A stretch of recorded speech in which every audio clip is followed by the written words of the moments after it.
start. Yes. All right. Well, hello, everyone. What happened to my...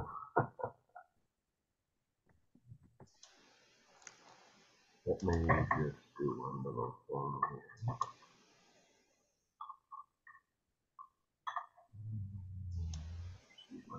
There we go. All right. Well, welcome. Welcome, everyone, to the Lunch and Learn. Today's topic is love, the lodestone of life. Hi, Sandy.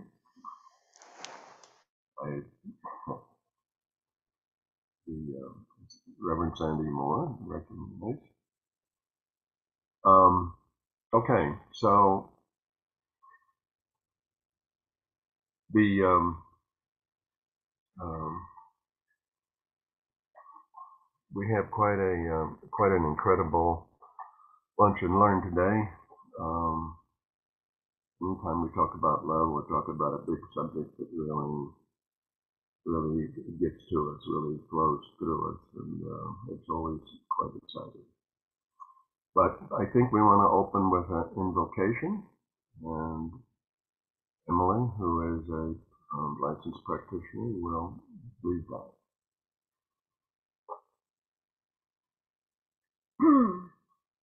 So let us relax into the present moment, here in the eternal moment of now. Let us turn within and drop into our heart space, where divine light, divine love, and divine wisdom resides. Let us open our heart doors to receive the light and love that resides in each and every one of us and everything. No matter the situation, love is the answer. So let us give thanks and gratitude for this sacred time of coming together to hear the words of our beloved Dr. Ernest Holmes, where he speaks of love. With deep thanks and gratitude, I release these words into the alchemy of love and law, knowing it is done. And together let us anchor this with, and so it is. And so it is. Well,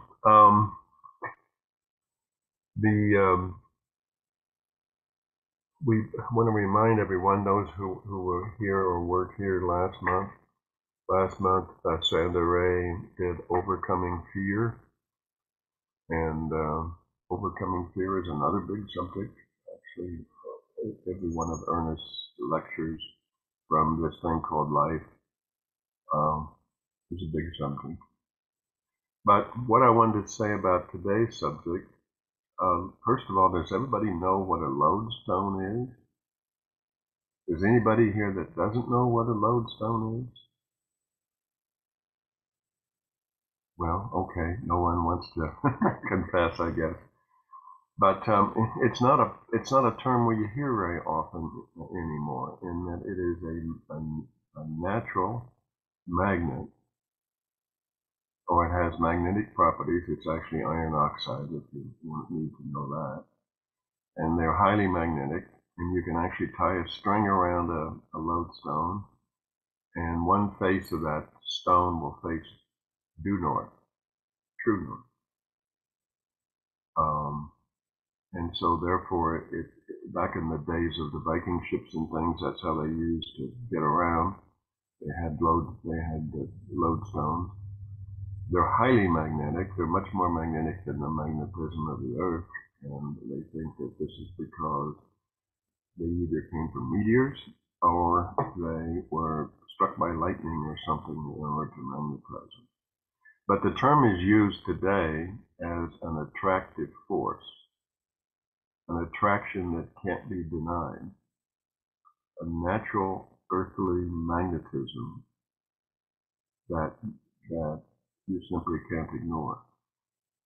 And that's what love is, according to Dr. Holmes. He drew the metaphor, I guess, of lodestone and love. And he's going to there's a couple of things to look for and wait for and listen carefully for in his write-up or in his speech. The first, he talks about the three fundamental propositions, which basically love is one of them. This is something you absolutely need in your life. But the main start, and it's a bit of a theological lecture, there are 4 adjustments that need to be made. And these 4 adjustments, you're going to listen carefully. The first one is yourself. The second is the family. The third is society. And finally, the fourth is universe. And the bottom line is you have to learn to love. Starting with yourself and your family, you have to learn to love everybody. This is the main tenet, in my opinion, of religious science. We have all got to set aside our divisions and learn to love each other. And, until we get that done, there's not going to be, world peace or happiness throughout the world. And Reverend Kathy's going to talk more. This happens to be World Peace Day, and Reverend Kathy's going to mention that in a minute or so. But the third thing, there is a meditation toward the end. And listen for the words, I believe that God is love. And it's a very powerful, affirmative prayer, meditation, and self-belief from Ernest Holmes. I believe that God, let me give you a couple clues here. I believe that God is love. In the next paragraph, I trust the guidance of love. And the last thing I'm going to say is I put my whole trust in that love. And so listen carefully for that. So before we start, though, Reverend Kathy, would you like to say something about peace? I always love to speak about peace.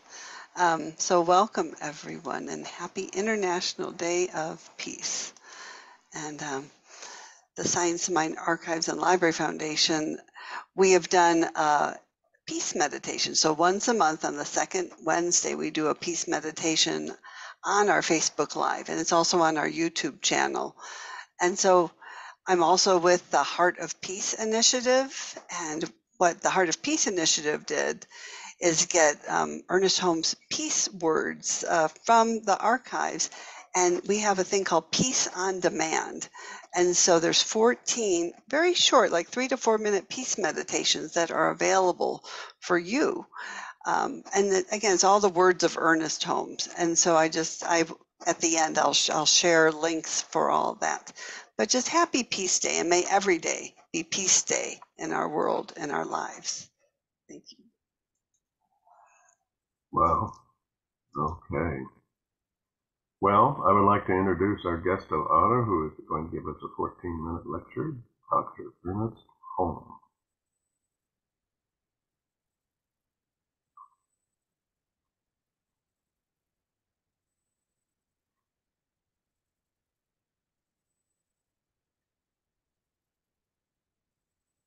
Love, the Lodestone of Life, by Ernest Holmes.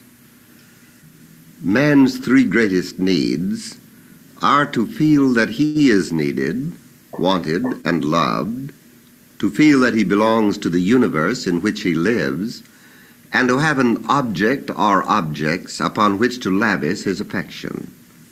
Most unhappiness comes from a sense of being rejected, of not being wanted, needed, and loved. A large percent of our physical troubles is a direct result of emotional congestions that follow in the wake of the feeling that we do not belong to life. We call these things repressions or inner conflicts and frustrations, and sometimes we call them inferiority or superiority complexes. Well, all these terms really refer back to our 3 fundamental propositions. We are so constituted that we want to love and we want to be loved. We want to sing and dance and be glad.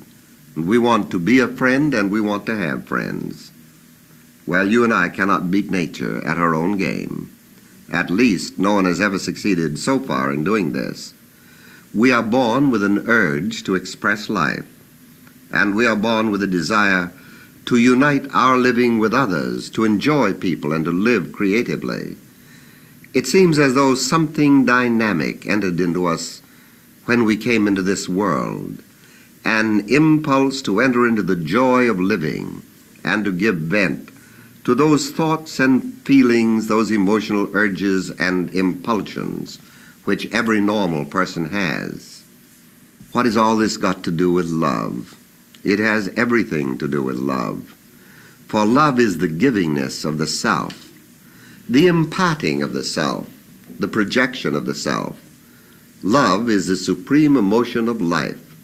Without it, everything is without meaning. But love has needs of its own. It must be loved in return.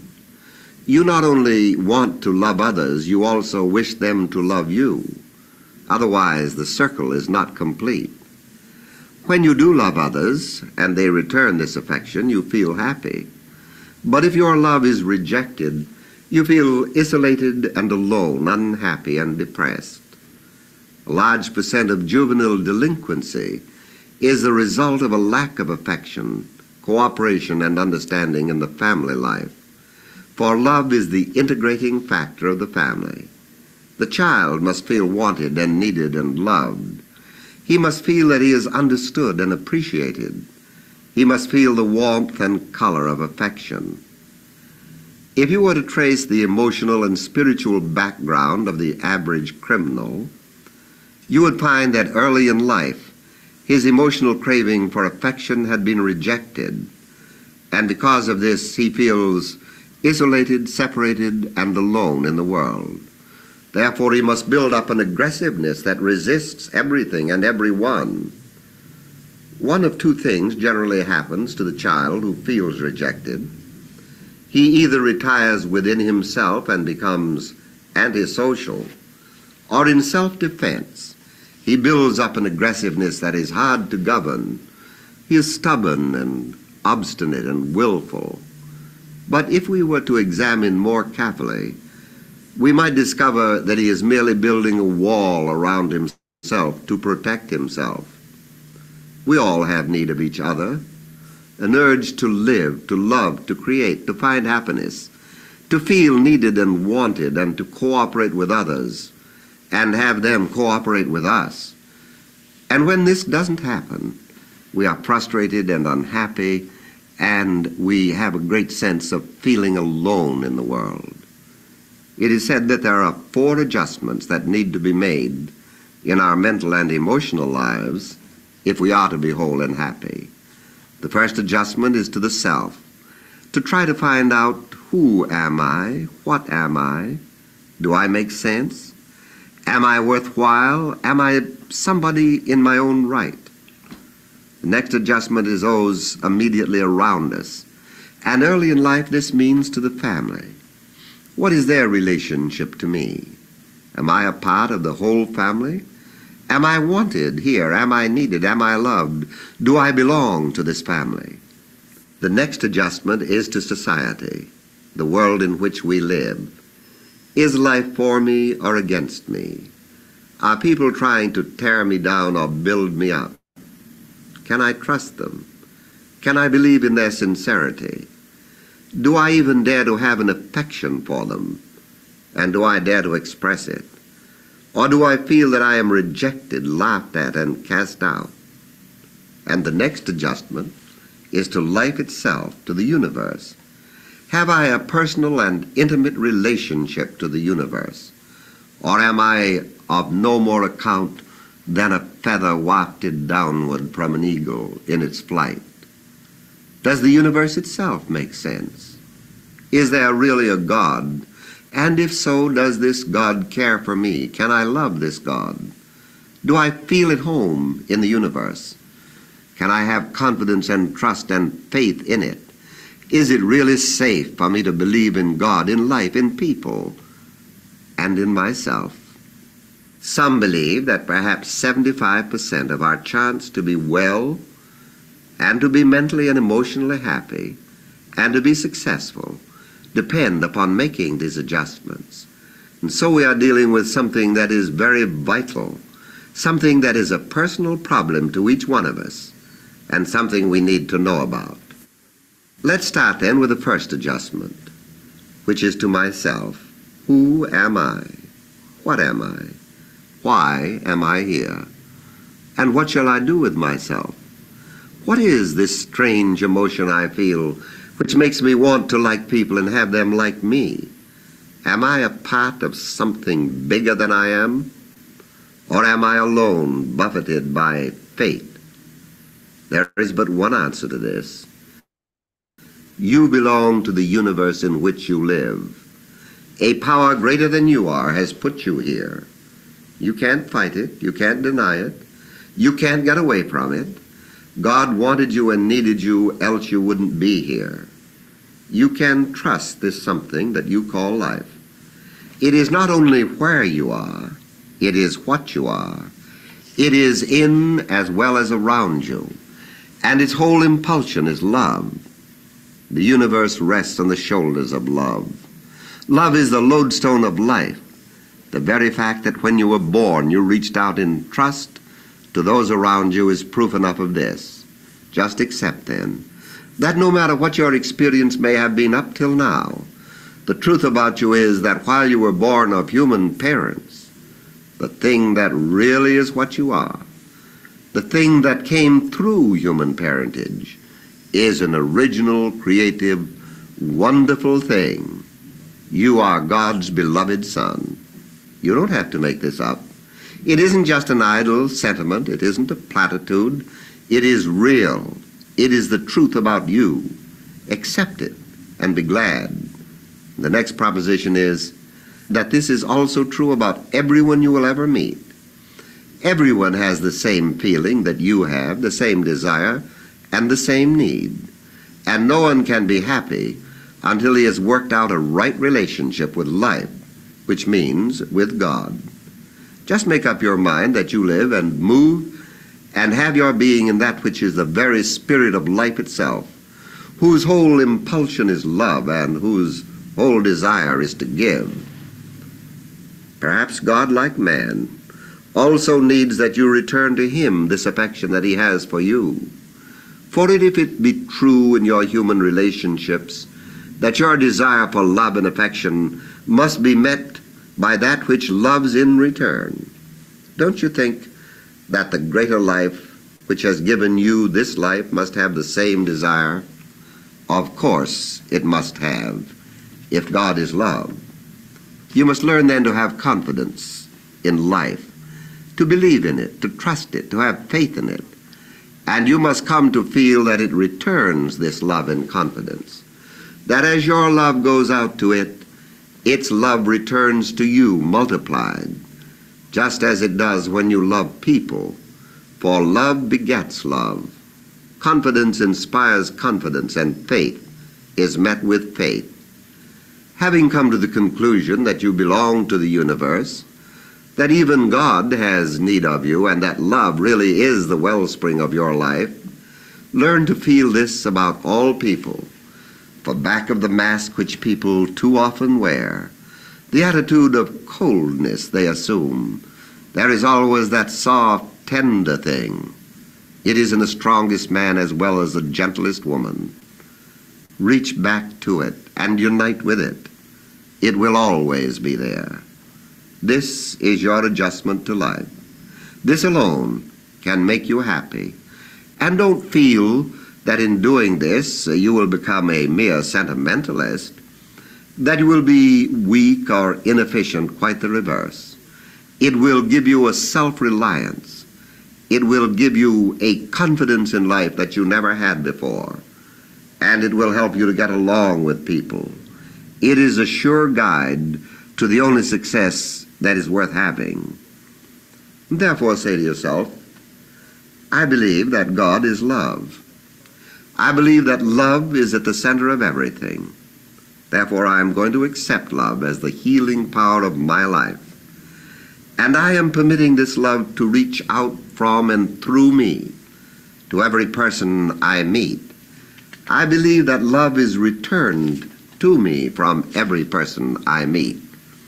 I trust the guidance of love because I believe it is the power of good in the universe. I feel that love is flowing through me to heal every situation I ever meet, and to help every person that I contact. Love opens the way before me and makes it perfect, straight, and immediate. Love forgives everything unlike itself, purifies everything. Love converts everything that seems commonplace into that which is wonderful. Love converts weakness into strength, fear into faith. Love is the all-conquering power of spirit. As a child walks in confidence with its parents, so I walk in confidence with life. As a child through love trusts its parents, so I put my whole trust in that love which I feel to be everywhere present, within, around, and through me, and within, around, and through all people. And I know that underneath are the everlasting arms. Infinite power sustains me. The happiness of being is mine. I am prospered in every good thing, and I am guided to do only that which is right and best. Something within me knows what to do and impels me into right choice and right action. I am in love with life, and life is in love with me. So I unite with all people in goodwill, loving and being loved, blessing and being blessed. And love gives me security and confidence and happiness. And I know that I am united with the only power there is. And so there shall come unto me and unto all a great peace of mind, a deep sense of belonging, a complete realization that God is right where we all are, today and every day.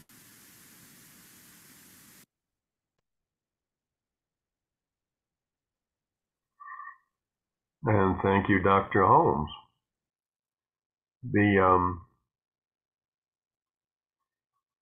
Basically, we usually ask two questions now, and then we break into groups, small groups, so where you can discuss this with each other. And the two basic questions are, what did you learn from Ernest today? And it may be a bigger question is, how could you use what you learned going forth? And since we're talking about love, why, I'm sure there's going to be lots of fantastic discussions. So, Reverend Martha, are we ready for the breakout, or am I missing something? No, sir. We're ready whenever you decide. Is it time? Very well. Well, go ahead and I guess Emily and I will be together. So if you could get, a couple Here we more, go. it'd be great. And how long would you like participants to be in the room? What's typical? 15 to 20 minutes. 15 to 20? Yes. Yeah, well, let's go for 15 then. And Okay. Very good. Here we go. For the discussion. All right. Join room for me.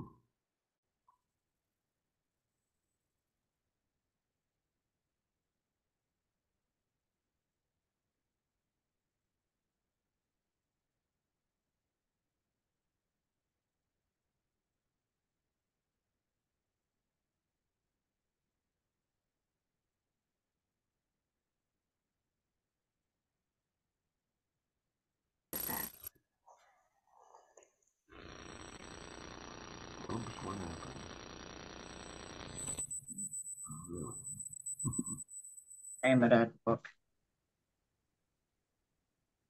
Oh, no, people are still coming back.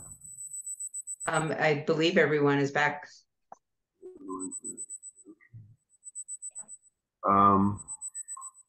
Well, gosh, I think we're ready for some discussion.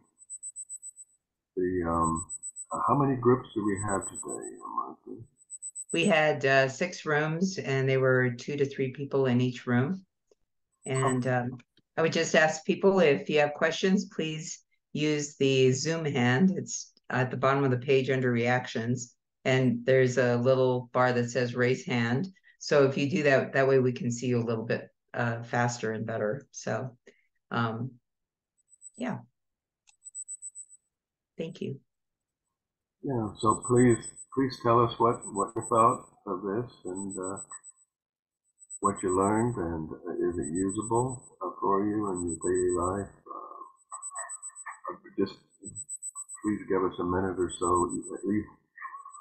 Hopefully one from each group would be nice, but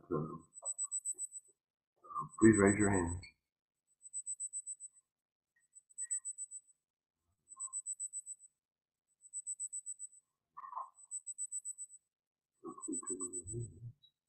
I've got my hand raised.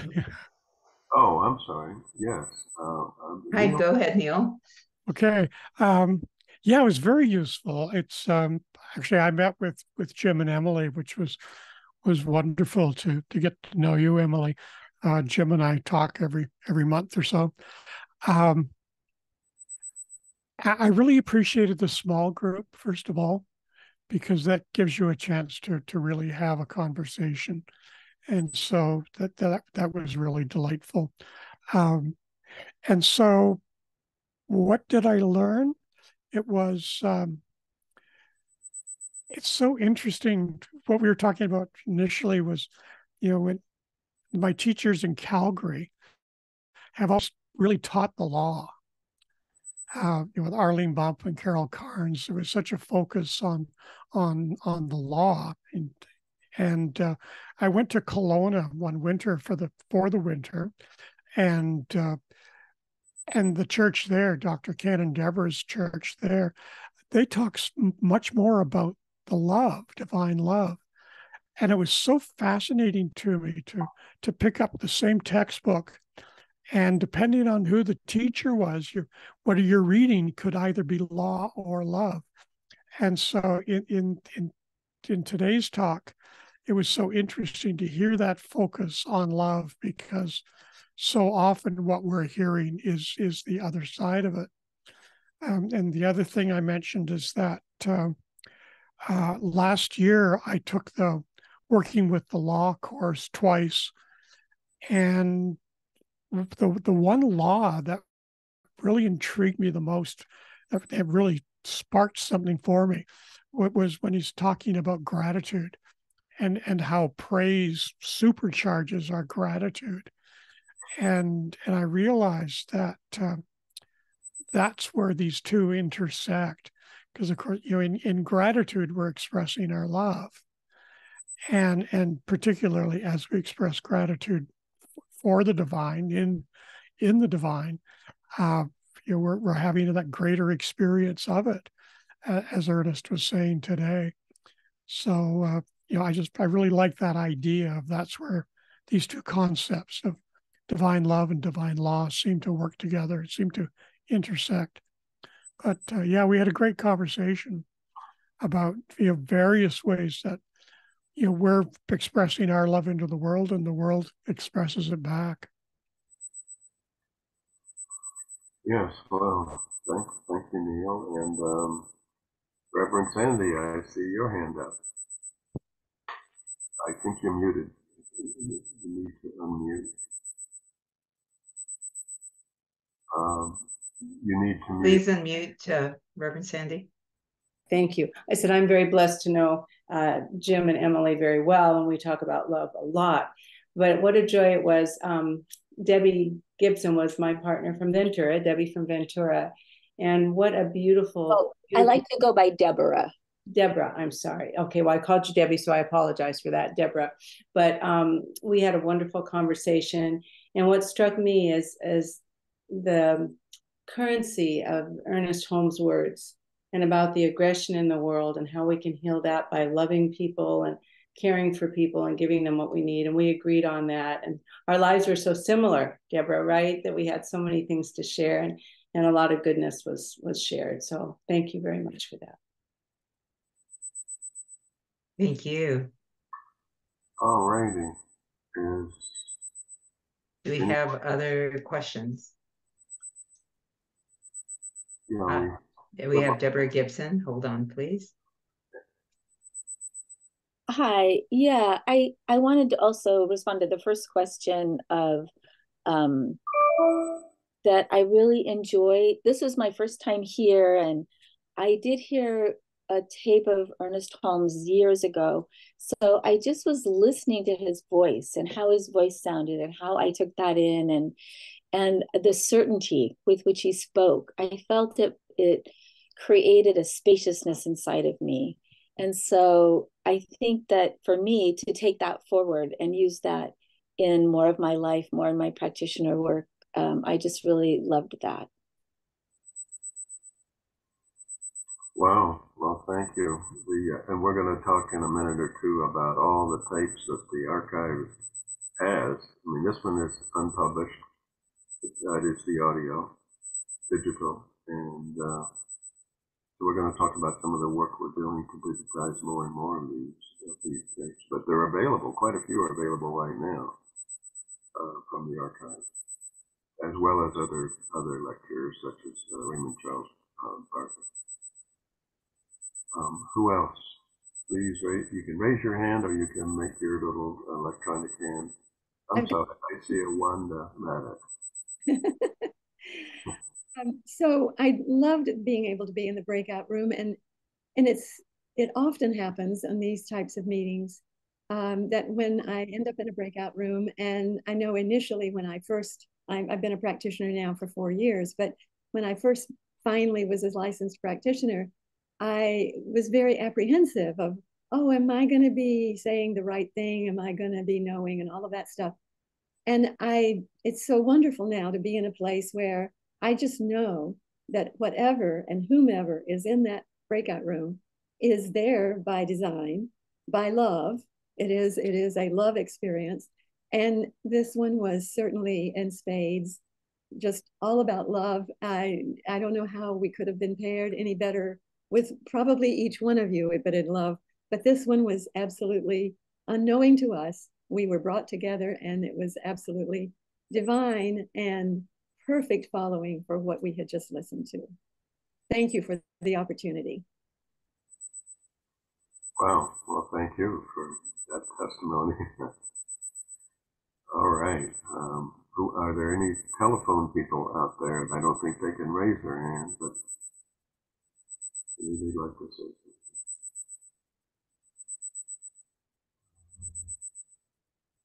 Okay. That's all the hands for now, Dr. Jim. Did you and Reverend Kathy want to talk about the archives and what's going on with all of that?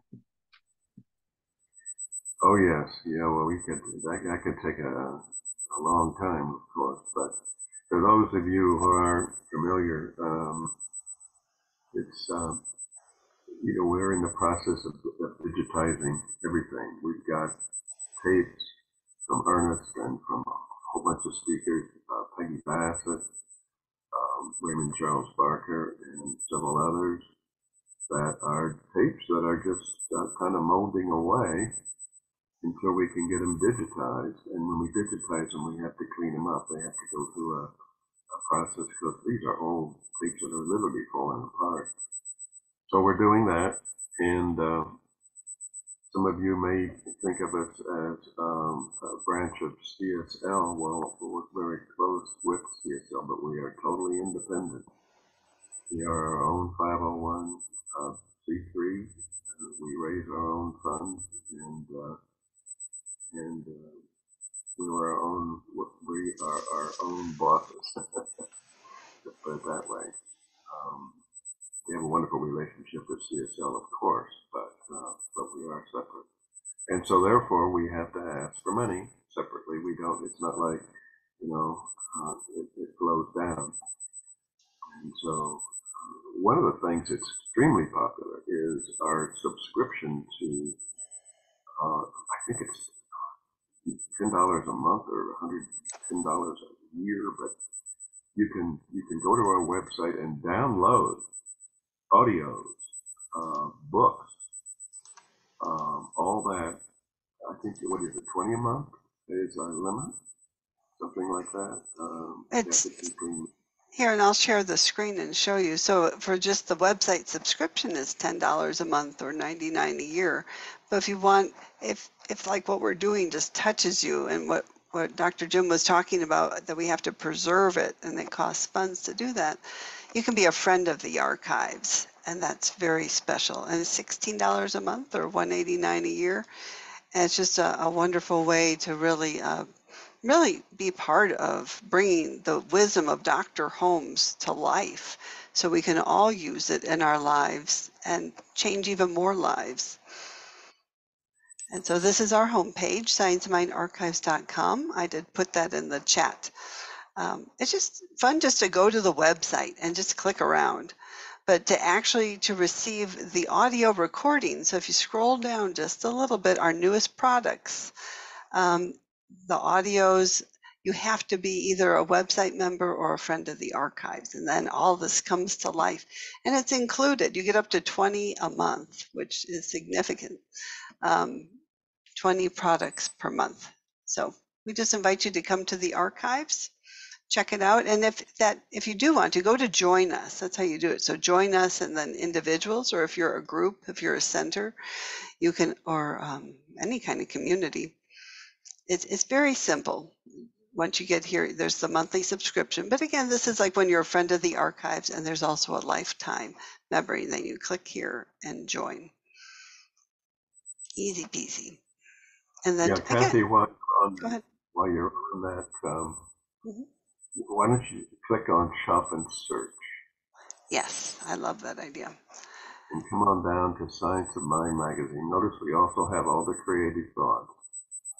Well, what you can do is, the Science of Mind magazines have been digitized, I think, all the way back to 1927. Yes. There might be one or two missing, but you can actually go to your, let's say you were born in September 1950. You can go to the September 1950 issue, look up the daily messages, go to your birthday, and print that page out and hang it on the wall.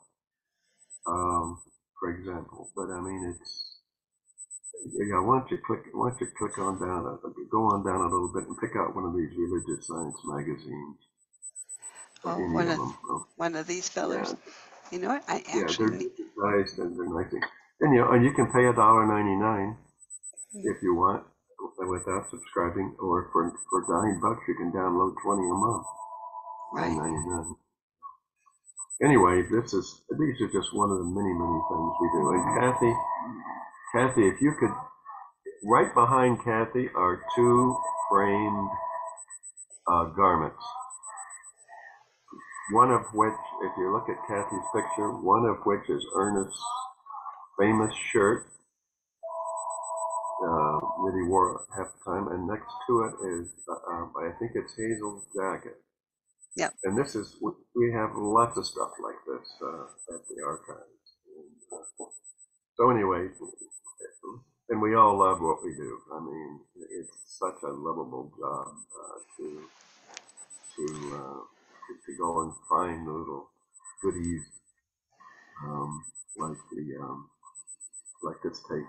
Like I said, this tape that we played today, and I think on all the luncheon lanes, has not been. You can't buy it yet. I don't believe. Can you, Kathy? We would have to check, because Reverend Mark Gilbert, we're uploading every week. We have one new audio tape and one new document. And so it's really worthwhile to go to the website and just see what's new there. And also I see that Valda has her hand raised, and she may have a question for us. I do. As I was looking at your website, I'm definitely exciting to see what you're doing. But I was wondering, can a person put in a topic? Like, let's say you're having a struggle of some kind and you want to have some answers. Can you just put in a topic into the search and be directed to specific archives? Yep, mostly. So let's go try that real quick, and because I love just trying stuff. And so what I'm going to do is I'm going to log in to my account just real quick. It's quick and easy. You go to my account, log in, and it should know me. very well, and then I log in. I know, right? It knows me. So there's a couple things in this upper corner. There's a little search item, or under shop and search, there's a way to do it. I'm going to use the little eyeglass. And so why don't you pick a topic, Velda? What would be like Well, let's pick love. I love love. And let's just hit enter and see what we get. The relationship of love and gratitude. Love, the lodestone of life. That sounds familiar. That was our topic today. The greatest thing in life. The miracle of motherly love. So it works pretty good. And now that I'm logged in, so I'd say I really love this topic. And as Dr. Jim pointed out, look, it's 0 now. So it's part of my subscription. I click download, easy peasy. And now I have the document. It's that easy. Yeah, really great. Yeah. And you can also go to Science My Magazine list. That's what I'd love to see. Okay. Go there and then go to buy. I usually go to buy author. There's total index. Yes. Yeah, and then you search, which is just the word, what is it, control F for find, yes. It takes a while to download. It's quite a database. It's like 350 some pages, so it's, and 336. So yeah, control F, and then let's look up love. If you type love, if you go control F love, you're going to get 500 hits. 325 hits actually, so that's pretty good. This is great. Thank you so much. I mean, and if you if you know the authors of some of your favorite authors, you can just roll on down and pick out. And of course, Ernest Holmes. Yeah, he's pretty popular. And just FYI, we do have a Facebook page, and as I started off with about World Peace Day, if you go to the Science Mind Archives and Library Foundation Facebook page, this is the Global Heart of Peace.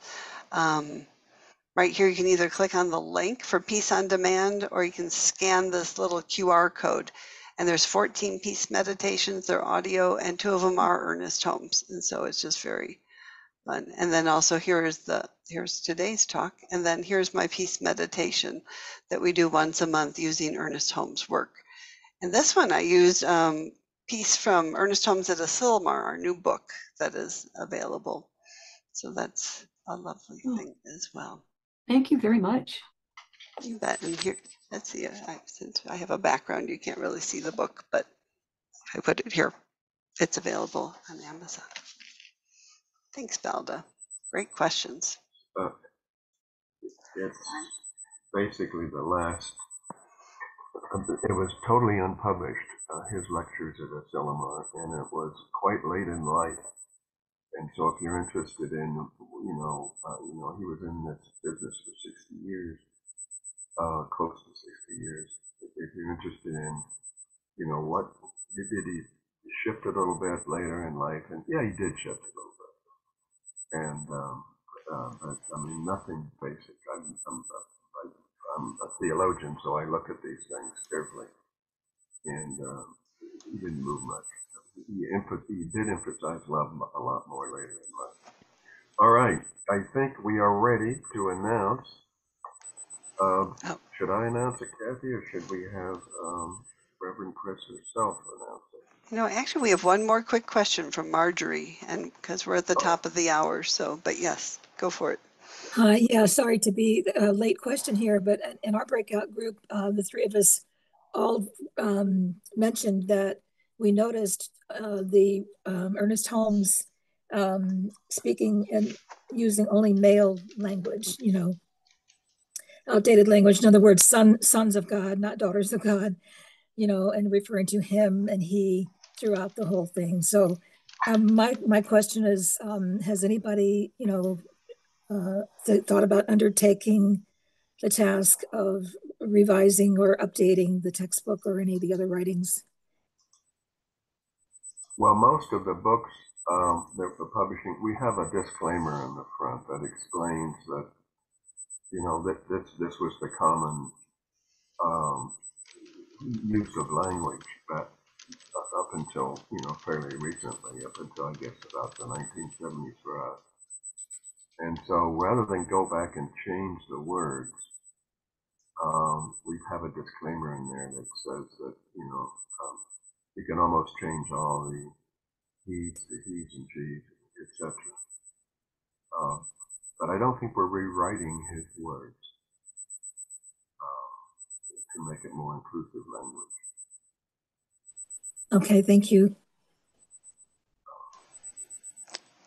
So, is that the last question? Yes. Well, next month, Reverend Chris Plum will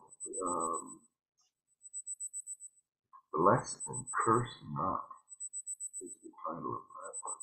And of course, it's another earnest lecture,